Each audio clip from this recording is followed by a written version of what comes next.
Bon après-midi tout le monde. It is a real pleasure to welcome my friend President Biden, Joe, to Canada this week.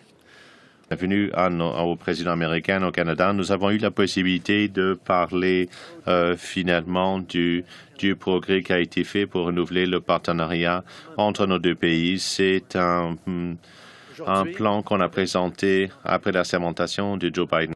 Sur plusieurs dossiers importants. J'aimerais parler plus particulièrement de certaines de nos priorités communes.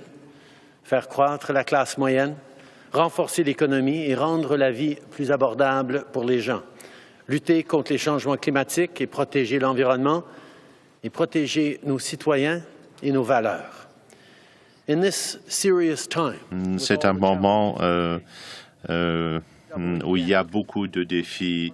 Nous dédoublons nos efforts pour renforcer notre amitié, notre partenariat. Comme j'ai dit aujourd'hui, les politiques économiques et les politiques de sécurité et économiques finalement sont reliés. Le président et moi sommes d'accord. C'est pour cela qu'on a lancé un groupe de travail sur la transition énergétique qui va accélérer notre travail dans ce domaine. Ça va inclure le renforcement des chaînes d'approvisionnement dans le domaine des minéraux critiques. Une approche intégrée veut dire qu'on va créer des emplois, des bons emplois pour les travailleurs des deux côtés de la frontière et ça va renforcer notre croissance économique. Alors, exploiter les minéraux critiques est essentiel pour qu'on puisse fabriquer des puces informatiques. De mettre en place un corridor transfrontalier pour la fabrication de semi-conducteurs. Aujourd'hui, j'annonce donc que le Canada a signé un accord avec IBM pour étendre ses capacités liées aux semi-conducteurs dans les installations de Bromont au Québec et pour développer de nouvelles capacités. La demande est en hausse, tout comme la concurrence. L'investissement du Canada dans le secteur des semi-conducteurs, qui va atteindre jusqu'à 250 millions de dollars, va permettre d'accroître la compétitivité de l'économie nord-américaine, de créer des emplois pour la classe moyenne, de tirer parti du talent canadien et d'aider à réduire la pollution. In addition to cutting pollution and fighting climate change, en plus de limiter la pollution, nous voulons aussi protéger la nature et l'environnement. Le Canada et les États-Unis avons la frontière la plus longue au monde. Nous avons 3 océans et les Grands Lacs. Les Grands Lacs est une source d'eau potable pour 40 millions de personnes. Ces ressources doivent être protégées. C'est la raison pour laquelle nous allons investir 420 millions de dollars afin de préserver les Grands Lacs pour les prochaines générations. Que ce soit la protection de nos eaux communes, notamment dans l'Arctique, préserver notre biodiversité et viser la carboneutralité, les deux pays travailleront ensemble en tant que partenaires. Nous continuerons également d'assurer la sécurité de nos populations, notamment assurer la sécurité des demandeurs d'asile, sécuriser nos frontières et renforcer nos systèmes d'immigration.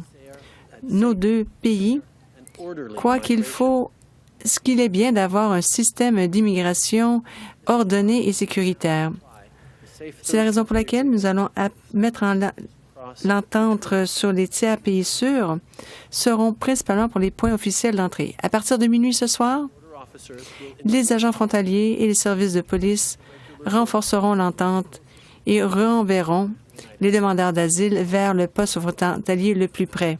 À partir de minuit ce soir, les policiers et les agents frontaliers vont renvoyer les ressortissants qui traversent la frontière de manière irrégulière au poste frontalier canado-américain le plus proche. Nos équipes ont travaillé fort pour en arriver à cet accord. Tout ce travail va permettre de dissuader la migration irrégulière à notre frontière commune pendant qu'on augmente l'immigration régulière. Assurer la sécurité est toujours une priorité pour nous. L'an passé, j'ai pu visiter le personnel de NORAD au Colorado. Le NORAD joue un rôle central pour détecter, défendre et nous défendre contre les menaces aériennes. Le NORAD protège l'Amérique du Nord depuis plus de 60 ans. Nous allons continuer de travailler pour faire face aux nouveaux défis. Le Canada investira pour moderniser le système de surveillance. De plus, nous investirons pour moderniser et installer de nouvelles infrastructures afin d'assurer qu'on ait nos 88 chasseurs prêts pour les forces canadiennes. Cela renforcera nos moyens de défense dans les prochaines décennies. Bien entendu, la protection de notre pays veut dire que nous devons sécuriser nos frontières et assurer la sécurité de la population. La crise des opioïdes a des effets dévastateurs au sein de nos collectivités. Nous allons perturber le transfert transfrontalier des ingrédients. Les DPI mettront de l'avant une coalition globale contre les drogues synthétiques. Nous devons bloquer le trafic de ces ingrédients tout en mettant l'accent sur une réponse en matière de santé publique. Nous voulons assurer la sécurité des résidents des deux pays. Nous devons continuer de défendre nos valeurs au pays, notamment comme la démocratie, l'état de droit et le respect pour l'ordre international. Nous avons réaffirmé notre soutien pour le peuple ukrainien alors qu'ils se défendent contre l'invasion brutale et barbare de Poutine. Du monde qui vivent des moments difficiles, comme en Haïti. Comme je l'ai déjà dit, le Canada veut garder le peuple haïtien au centre des solutions pour régler la crise.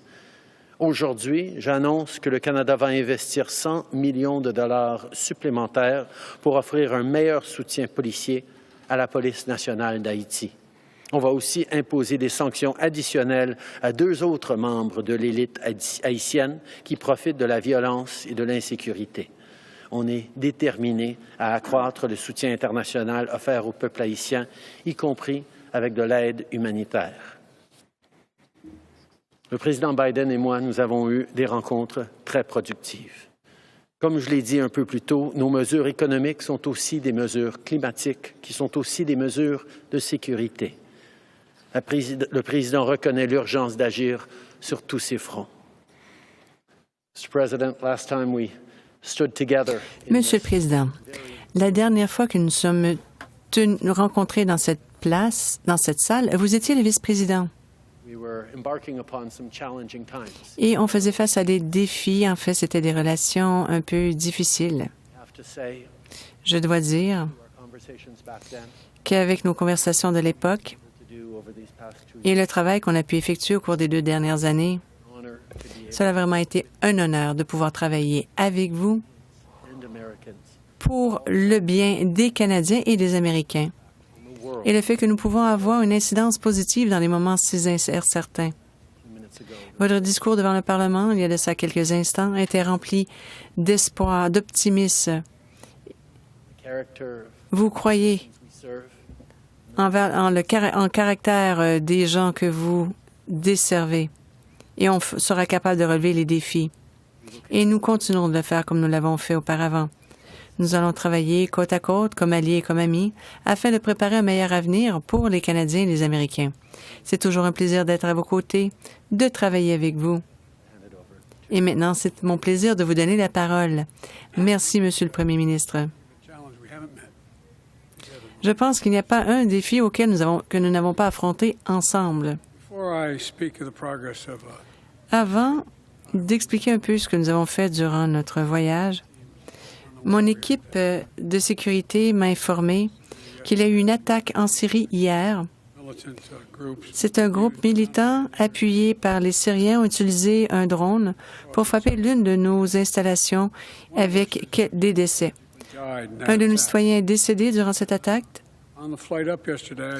Lors de mon arrivée ici, j'ai parlé avec mon équipe de sécurité pour voir quelle serait la réponse. Hier soir, les forces américaines ont eu fait des frappes en Syrie, ciblant les responsables. J'aimerais offrir mes condoléances aux familles qui ont perdu des membres et un prompt rétablissement à tous ceux qui ont été blessés. Alors, on a agi rapidement et détrompez-vous, les États-Unis ne cherchent pas de conflit avec l'Iran. Mais soyez prêts, car nous allons réagir avec force pour protéger notre population. Et c'est ce que nous allons faire. Nous allons continuer de contrer les actes terroristes. Nous voulons continuer de nous battre contre le Daesh. Revenons au sujet d'aujourd'hui. Je suis très heureux et c'est vraiment été un honneur pour moi de m'adresser au Parlement. Vous avez été très patient. Merci. Il y a de ça 75 ans. Lors de son discours devant le Parlement, le président Truman a dit que les deux pays pourraient contribuer au rétablissement mondial. Et c'est exactement ce que nous faisons, selon moi. Encore aujourd'hui, nous sommes à un point d'inflexion dans l'histoire. Nous devons être à la tête. Nous devons favoriser le développement économique de nos populations, établir des partenariats qui représentent 2,5 milliards de dollars de commerce à tous les jours. Nous sommes en train de transformer notre hémisphère avec l'énergie propre. Nous avons la loi sur la réduction de l'inflation et lorsqu'on a discuté au cours des 2 derniers jours, nous allons renforcer notre chaîne d'approvisionnement pour les minéraux critiques, les semi-conducteurs qui font partie de notre vie quotidienne. Aujourd'hui, nous allons avoir 50 millions de dollars d'incitatifs pour demander aux entreprises d'investir dans l'emballage de ces puces et de cartes mères.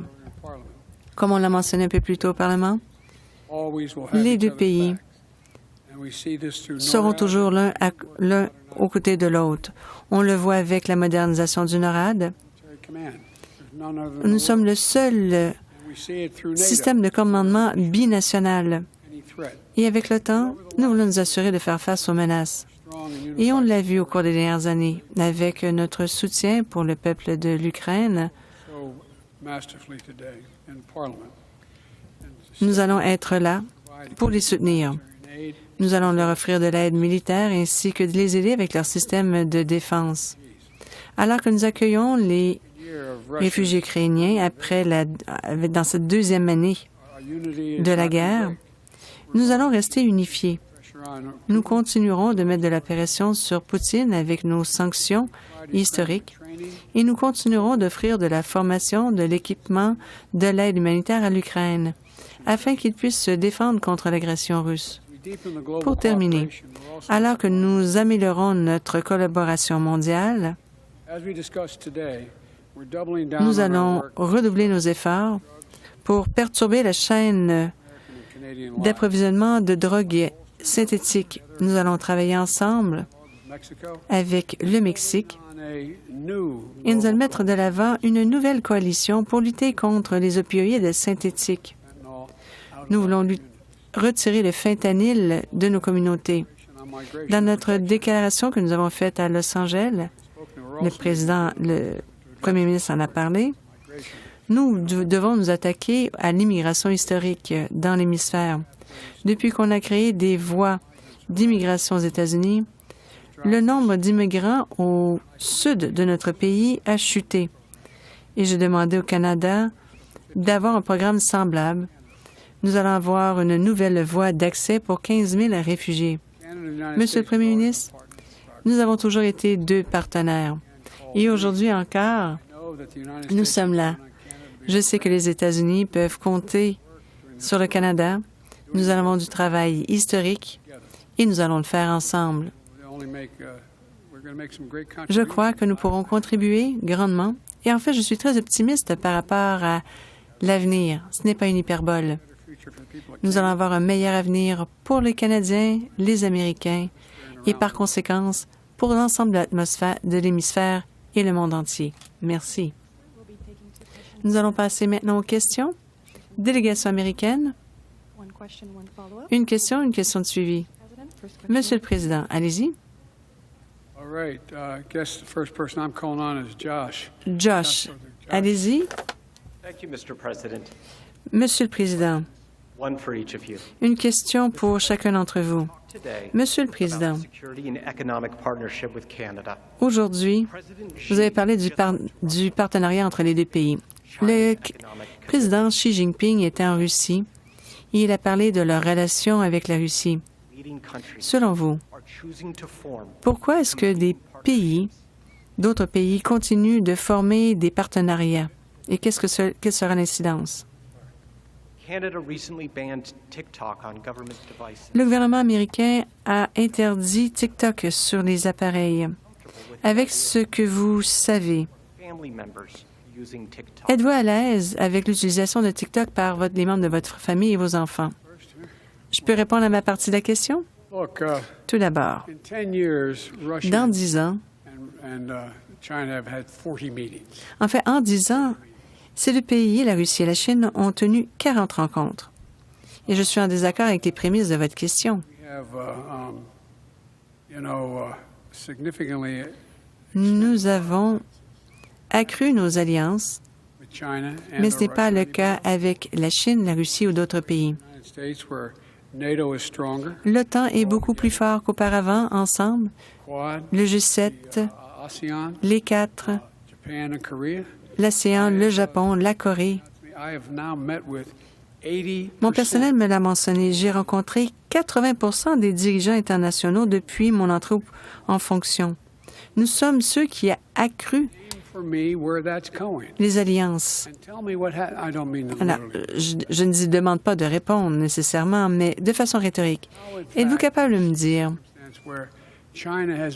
si la Chine a réussi à prendre des engagements d'importance avec la Russie, que peuvent-ils faire sur le plan économique?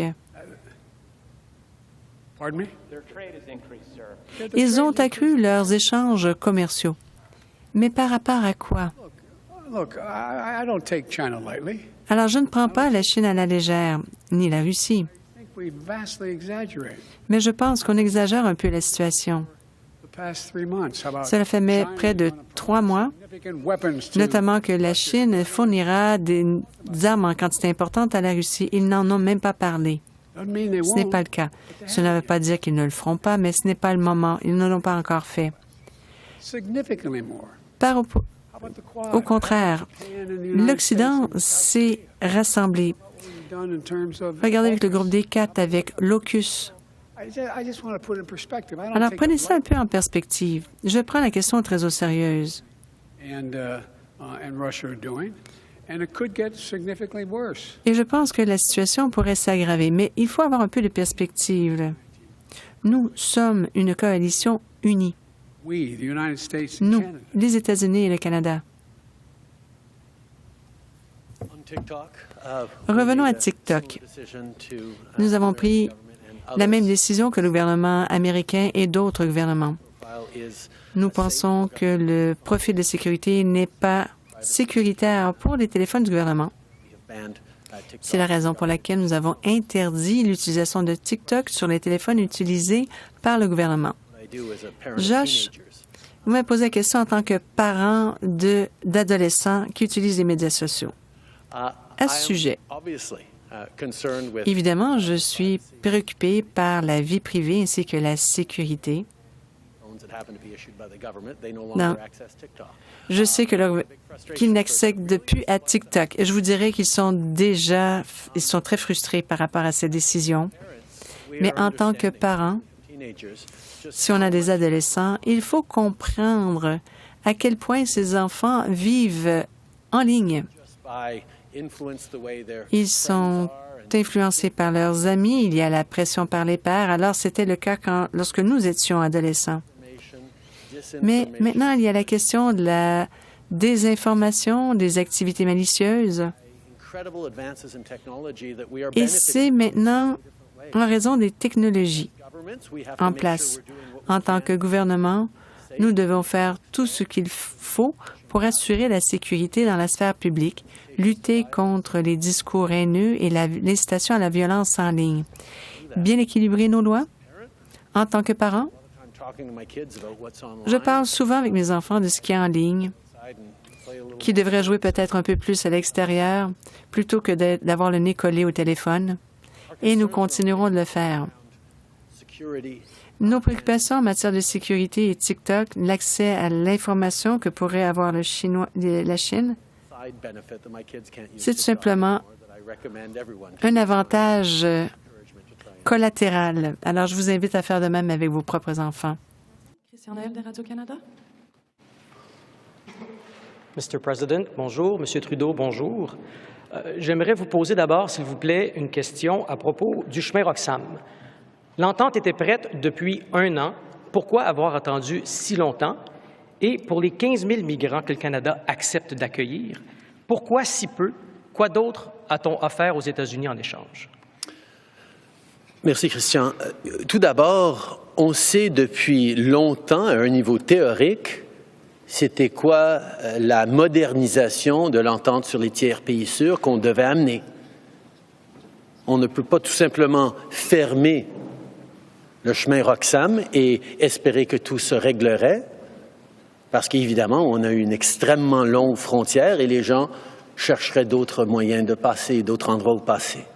C'est pour ça que notre choix a été de moderniser l'entente sur les tiers pays sûrs pour que quelqu'un qui traverse entre nos postes frontaliers officiels, eux aussi seront assujettis au principe que quelqu'un qui est un demandeur d'asile devrait demander l'asile dans le premier pays sûr et sécuritaire dans lequel ils arrivent. Évidemment, pour des gens qui arrivent des États-Unis, c'est là qu'ils devraient être des demandeurs d'asile.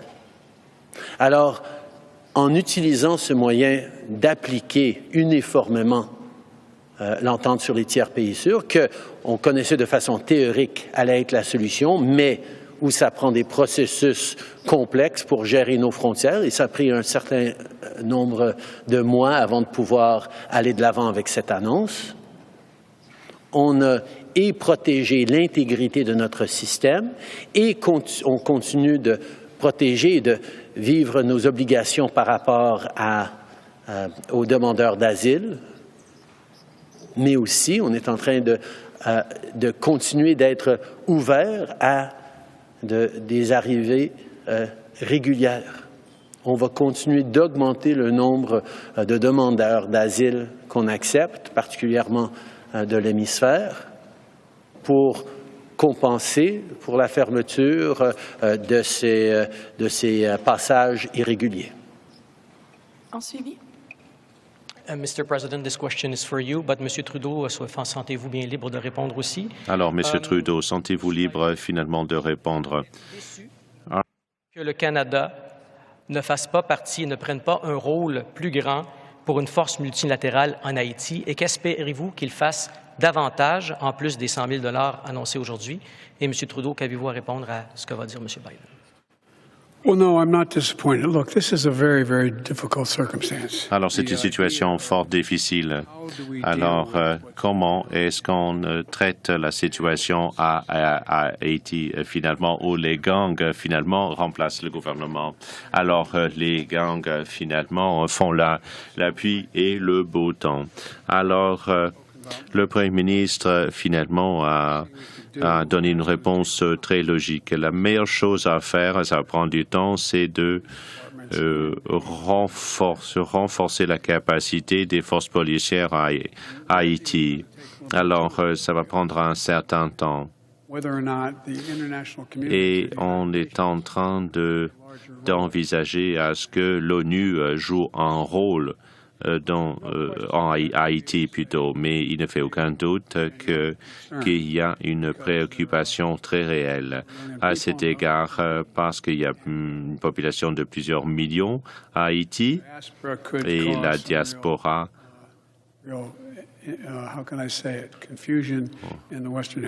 finalement, une migration de masse pourrait semer la confusion dans l'hémisphère occidental. Mais ce que propose le Premier ministre, et on va faire notre contribution également, on doit augmenter la capacité et la formation des forces policières haïtiennes.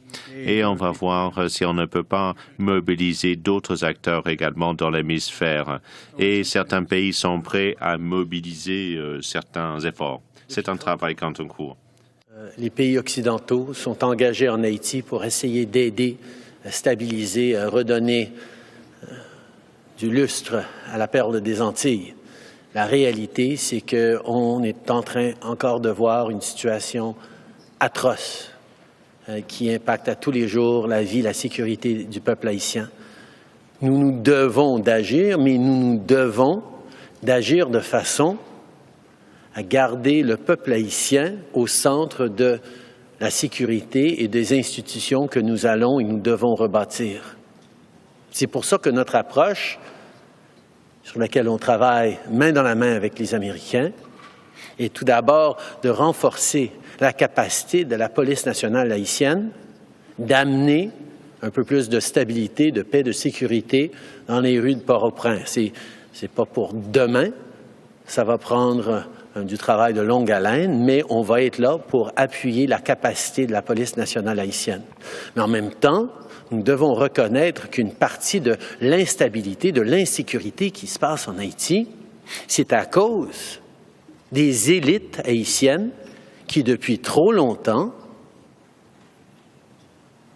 profitent de la misère du peuple haïtien, jouent pour leur intérêt personnel à la politique haïtienne et interfèrent avec la capacité de ce pays de se rétablir.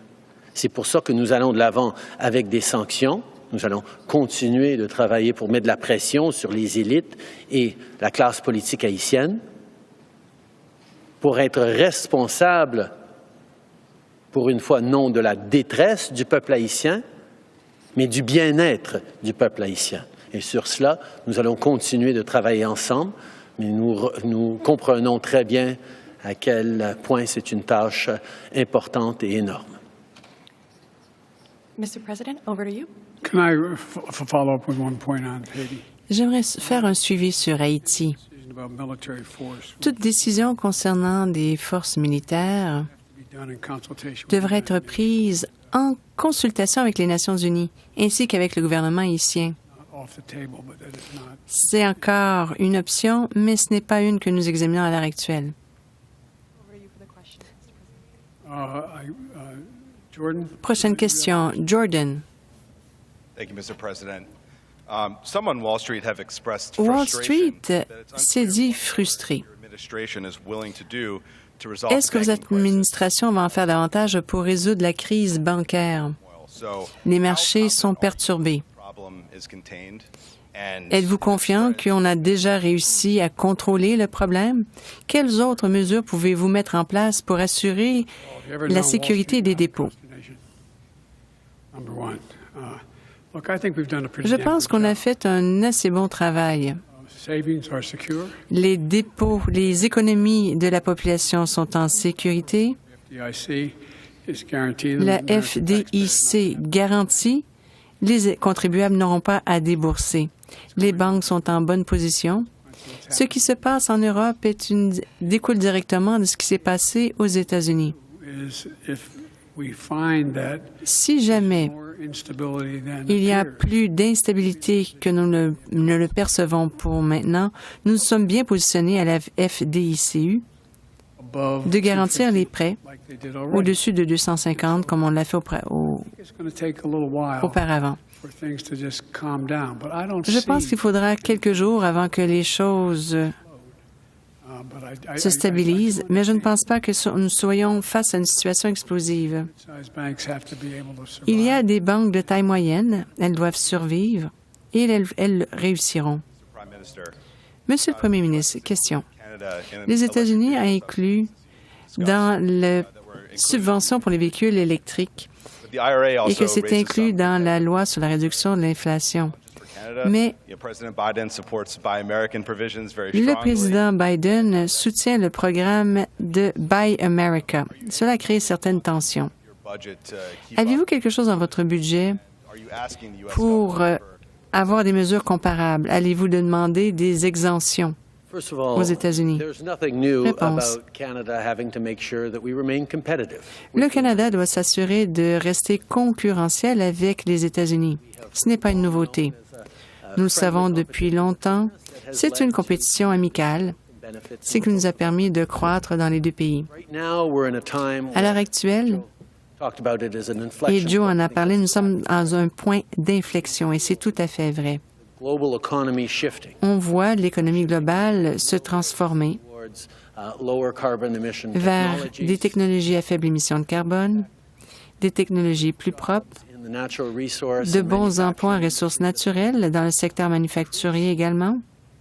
On aura davantage d'emplois dans notre continent après des années de tertiarisation à l'étranger. C'est une opportunité pour les deux. L'IRA investira énormément et ce sera à l'avantage des travailleurs américains et des entreprises américaines. Cela aura une incidence importante sur la chaîne d'approvisionnement, la production et les employés ici au pays. Nous devons nous assurer de rester compétitifs, cibler les secteurs dans lesquels nous sommes plus concurrentiels et on en parlera dans notre budget la semaine prochaine. Mais prenons un peu de recul. Le Canada et les États-Unis en particulier sommes bien positionnés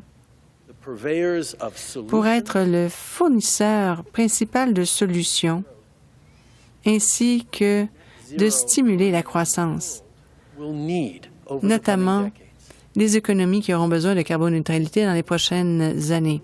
Nous avons les innovations, les connaissances, les savoirs et la capacité de faire de grandes choses ensemble. En des moments d'incertitude mondiale, nous sommes certains d'être bien positionnés pour l'avenir. Que ce soit des investissements, alors nous sommes passés du 5e au 6e au 2e rang en matière de comme fournisseur de batteries. Nous avons maintenant l'aluminium le plus propre dans le monde. Nous allons maintenant avoir bientôt de l'acier plus propre, carboneutre, et nous avançons dans le dossier des minéraux critiques. On ne peut plus se fier à des pays comme la Chine et la Russie. Ils peuvent se fier sur le Canada pour être non simplement le fournisseur de minerais, mais d'autres matériaux extraits de façon responsable avec des emplois syndiqués, de bons salaires, des collectivités solides et le genre de leadership nécessaire.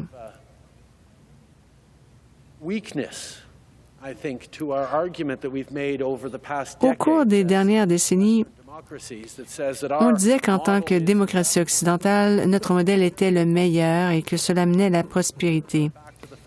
Et souvent, avec ce modèle, on tournait le dos, car on avait besoin d'importations à faible coût, de biens ou de ressources, de pays qui ne partageaient pas nos valeurs, qui n'étaient pas responsables sur le plan de l'environnement, des droits de la personne, et ni des relations de travail. Aujourd'hui, nous démontrons que nous voulons avoir des chaînes d'approvisionnement résilientes entre nous et avec nos amis, et qu'à chaque étape, nous adhérons aux valeurs par lesquelles nous vivons. Nous voulons nous assurer d'avoir de bons emplois pour les travailleurs dans les collectivités urbaines et rurales partout dans notre continent, de bonnes carrières pour les enfants qui se tournent vers l'avenir, non pas en raison d'un monde en changement, mais plutôt parce qu'il évolue. Nous sommes capables de relever les défis de l'avenir. C'est la raison pourquoi je suis très heureux de travailler avec Joe dans ces moments difficiles. Nous savons que nous sommes bien positionnés, mieux qu'ailleurs, et nous avons des amis qui partagent nos valeurs. Ces démocraties profiteront des relations qu'ils ont avec nous. Et pour ceux qui tournent le dos à l'environnement, aux droits de la personne, les valeurs de liberté et de dignité pour tous ne pourront pas bénéficier de cette croissance, la croissance créée par nos collectivités à tous les jours. D'autre part, il faut regarder les autres besoins également. Le Canada pourrait être un peu désavantagé car nous allons investir des milliards de dollars dans leur capacité d'emballage dans le domaine des semi-conducteurs. Nous allons investir des milliards de dollars au Canada. Donc, je ne comprends pas pourquoi We greatly need Canada in terms of the minerals that are needed. En fait, nous avons vraiment besoin du Canada sur le plan des minéraux. You can mine them. You don't want Vous them. pouvez les extraire I mean, turn them into product. et vous pouvez les transformer en produits. C'est ce que nous recherchons à faire. Et je suis un peu confus. On why this is a disadvantage Pour l'instant, for Canada and the United States. I think we je ne vois each pas de have- désavantage pour les deux pays. On essaie de combler les besoins de l'autre. Je pourrais terminer en disant When I started talking about we're going to build our economies, que lorsque j'ai commencé à parler de nos économies, du bas vers le haut et non pas du haut vers le bas, I was being literal. je parlais de façon littérale. What happened is, if you think about it, in Democrat and Republican administrations, Alors, avec les administrations, 30 years ago, enfin, on a commencé il y a de ça plus de 30 ans. corporate America decided that they're going to do Les entreprises américaines voulaient exporter les emplois et importer des produits car la main-d'œuvre était meilleur marché à l'étranger. We are making sure they Cependant, maintenant, nous devons nous assurer d'importer ces emplois, de ramener ces emplois au pays were product. et d'exporter les produits. Et le Canada fait de même. This is a real shift. C'est vraiment un changement dans l'économie mondiale. C'est ce que nous voulons accomplir. I'm going to stick in a situation where, as long as I'm president, Donc, aussi longtemps que je serai président, the world that is affected je ne by veux pas que nous nous fions à une chaîne d'approvisionnement qui pourrait être perturbée par des pandémies ou d'autres problèmes. access to the start of the supply chain. It's available. But Nous again, devons avoir accès aux matériaux I predict dès le début de la chaîne d'approvisionnement. after we're both out of office, Dès que nous allons terminer nos mandats, China je peux vous assurer que la Chine many of the product they're producing. ne sera plus au cœur de notre production de biens. Solid, economically situated for the Les future. États-Unis et le Canada sont bien positionnés sur le plan économique, car nous ramenons chez nous des emplois manufacturiers. They're telling me I'm talking too long. On est en train de me dire que je parle un peu trop et que nous devons quitter pour la soirée. Parfait, merci. My first question is for the Prime Minister. but Ma Mr. première question President, s'adresse au Premier ministre, mais n'hésitez pas à répondre, Monsieur le Président. Monsieur Trudeau, appointed a special rapporteur vous avez nommé un rapporteur spécial, on communications mais suite Consular à ce que nous General avons appris avec Han Dong et le consul chinois, to Michaels. pensez-vous qu'il a vraiment First of all, Han, demandé de retarder la libération? strong speech in the House that I recommend, Je pense listen que qu'on devrait écouter le discours de M. Dan Hong en chambre. to the Liberal caucus Nous acceptons qu'il se retire du caucus libéral test these allegations. afin de pouvoir contester ces allégations. I want to take a step back, Mais j'aimerais prendre un peu de recul. point out that foreign interference, L'ingérence étrangère, authoritarian governments l'ingérence par des gouvernements autoritaires comme la Chine, la Russie, like Iran and others l'Iran et autres, is a very real challenge to our democracy. est un défi pour nos démocraties. Et c'est tout à fait inacceptable. The past number of C'est la years, raison pour laquelle, au cours des dernières années, I've had many le président et moi-même avons eu plus d'une discussion à ce sujet. We'll continue to work Et together nous with continuerons de travailler ensemble avec nos alliés démocratiques our institutions and our afin democracies safe. d'assurer la sécurité de nos institutions et de nos démocraties, de les protéger contre l'ingérence. Lors du G7 à Charlevoix, G7 nous avons rapid créé response mechanism le mécanisme de réponse rapide pour protéger nos démocraties en cas d'ingérence. continue to Nous work together continuerons de travailler ensemble everything pour mettre en necessary place toutes les mesures nécessaires afin de protéger nos démocraties. Par définition, are more open, nos démocraties sont beaucoup plus ouvertes, vulnerable, par conséquent plus vulnérables trying to weigh aux in. acteurs étrangers qui veulent influencer nos politiques, nos Research institutions, activités commerciales, nos institutions de recherche citizens themselves. et même influencer les citoyens. Canada, like C'est la raison pour laquelle le Canada, allies around the world, tout comme has nos alliés un peu partout, new se sont dotés de nouveaux outils beaucoup plus rigoureux pour contrer l'ingérence étrangère. with the work that our expert Avec le travail effectué par nos spécialistes et avec notre rapporteur spécial, security committee avec le of travail de notre comité parlementaire sur la sécurité et les autres institutions, will continue to do everything nous necessary continuerons de faire ce qu'il faut pour assurer la sécurité des Canadiens et des Canadiennes. Thank you. And Mr. President, when you took Monsieur le office, Président, quand vous êtes rentré en fonction, vous avez annulé le pipeline Keystone EX. and at the same time, Alors, you were approving cette oil semaine, vous approuvez l'exploration pétrolière en Alaska. Alors, quelle serait votre réponse à ceux qui disent que vous essayez d'étouffer les projets énergétiques canadiens tout en permettant les vôtres? Ce n'est pas le cas selon moi. Decision Alors, la décision difficile with the a Willow été project in quoi faire avec le projet Willow en Alaska. My strong inclination was to disapprove of it across Moi, the board. j'avais envie finalement de le The advice I got from council was rejeter, mais mes conseillers m'ont dit que si c'était le cas, je pourrais perdre devant les tribunaux to the oil company. et perdre finalement devant les entreprises pétrolières. Et ça m'empêcherait finalement de Sea de- and land. préserver, protéger donc des régions entières de l'Alaska et de l'Arctique. On a pu finalement protéger des millions d'acres de terre et de mer. I am banking on, we'll Alors, find out, je mise et on verra. oil company is going to Je say mise not- sur le that's fait not- que les and they're going to go with compagnies pétrolières ne vont pas finalement contester ma décision et l'énergie qui sera produite 1% représentera 1% oil in the world. de la production totale de pétrole du monde. The better gamble C'était le meilleur pari. have the Arctic Ocean, the Bering Sea, and so C'était many mieux other de places. pouvoir protéger l'océan Arctique et le détroit de Barents. Conservation and Nous any avons administration. protégé plus de régions depuis l'époque de Teddy Roosevelt. Thank you all. This is what concludes today's press conference. C'est ce qui met fin à la conférence de presse d'aujourd'hui. Thank you.